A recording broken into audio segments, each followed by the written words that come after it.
இன்ஸ்டண்ட்டாக ஒரு புட்டு செய்கிறது எப்படின்னு நம்ம பார்க்கலாம். முதல்ல அது ஒரு பாத்திரத்தை எடுத்து வச்சுக்கோங்க. அதில் 1 கப் புட்டு மாவு சேர்த்துக்கோங்க. தேவையான அளவுக்கு உப்பு சேர்த்துக்கோங்க.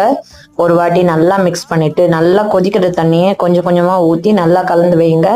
1 கப் புட்டு மாவுக்கு 1.5 கப் தண்ணி வந்து கரெக்டாக இருக்கும். நீங்கள் வந்து பார்த்து சேர்த்துக்கோங்க. இப்போ நம்ம கொஞ்சம் கொஞ்சமாக தண்ணி சேர்த்துட்டு நல்லா வந்து கலந்து விடலாம்.